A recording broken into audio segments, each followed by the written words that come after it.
It is 5 videos that you're watching that we have been seeing for just a short time, released by the Department of Defense. CNN's Barbara Starr was among the correspondents who were briefed on these videos. There's no audio, but what there are glimpses of Osama bin Laden, both as he wanted to be seen and as, in fact, he was when nobody was seeing him. Yeah, perhaps he didn't want these images. However, one still questions, why would he have someone videotaping him looking very frail, watching the television, watching satellite images of how he was being conveyed around the world. This is part of that intelligence haul. The Department of Defense is now releasing just a portion of all that they had gathered at that compound of Osama bin Laden just barely a week ago when they killed him. They retrieved videotapes, they retrieved DVDs, as well as thumb drives. And today, there was a Pentagon briefing, invited about 50 journalists. Our Pentagon correspondent, Barbara Starr, was among them to hear about the significance of this intelligence and why they decided to reveal these videos, no audio, just images only. And if you're just joining us, or even if you've seen these images before, because I've seen them a number of times, and we are still watching them with fascination, these are images taken inside the compound in Abbottabad, the compound that was raided a week ago. That's Osama bin Laden wearing what appears to be a knit cap, basically channel surfing from his remote hideout in Pakistan. Mostly, it would seem, from what the images reveal, looking at pictures of himself. Well, the CIA, the Defense Department has experts and analysts poring over this video right now. We have Peter Bergen, our own national security analyst, joining us. Peter, what do you make of these images? Well, you know, it's sort of surprising, as you said, that there would be pictures of this weak and frail old man watching himself. But I think a bigger point to make about all this is that, you know, bin Laden has long very carefully tended his public image, starting, you know, arguably with his CNN interview that he gave to CNN back in 1997, which was a very carefully orchestrated, you know, sort of propaganda effort on their part, in the sense that they were reluctant to let us film him in sort of what in television circles we call B-roll. They just wanted pictures of him sort of sitting down, giving the interview. They wanted to control the interview in that sense, and of course, not much you can do about that when you're surrounded by a group of heavily armed men. And we also know, you know, I've interviewed people, television reporters from Al Jazeera, who told me that when they went to cover bin Laden before 9/11, his son was married to one of the leaders of Al Qaeda. One of the leaders of Al Qaeda's daughters was married to one of bin Laden's sons, and Al Jazeera filmed it. And bin Laden declaimed a poem, and he asked to see the images of him declaiming the poem to the Al Jazeera correspondent, and then asked if the whole thing could be reshot. So this is a guy who carefully tended his public image.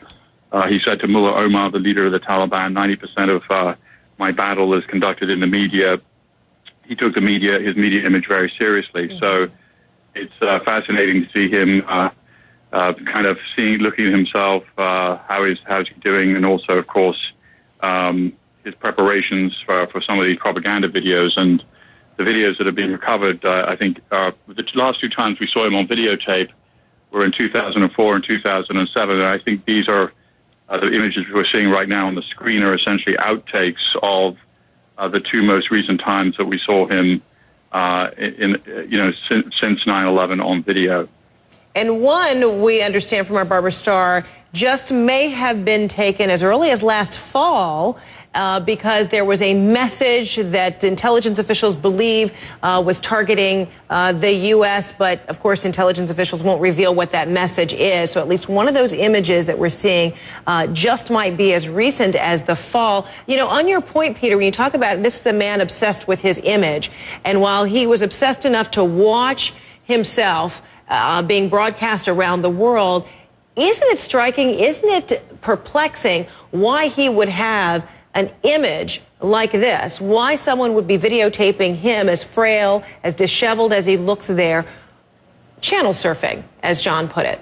Yeah, no, that is strange. But I mean, to go back to the interview that we did with him in 97, years later, and I'm pretty sure it was Nick Robertson and some other folks from CNN in a kind of, Al Qaeda was filming bin Laden. And Nick recovered those videotapes in Kandahar, or in the Kandahar area, after the fall of the Taliban. And so we now have images of the CNN crew shooting bin Laden. So the point is that the image we're seeing now of bin Laden watching, himself on television was probably, meant for internal consumption, not meant obviously for what's happening right now, which is global distribution. And Al-Qaeda, bin Laden's always had a sort of media advisor team. This is not a flattering image, as you say. But there have been people documenting him. The people in Al-Qaeda see him as a world historical figure. And it's kind of ironic, by the way. We were expecting an Osama bin Laden propaganda videotape in this time period because, of course, he would have prepared one knowing that he was going to die at some point. Instead, we get this behind-the-scenes material released by the U.S. government, which basically does not put him in a particularly flattering light. Mm-hmm. National security analyst Peter Bergen, thanks so much for your time. Very fascinating. A strange behind-the-scene glimpse of Osama bin Laden, dead 7 days ago after that U.S. raid, but now living on in the documents, in the DVDs, and in the intelligence that he left behind, and in these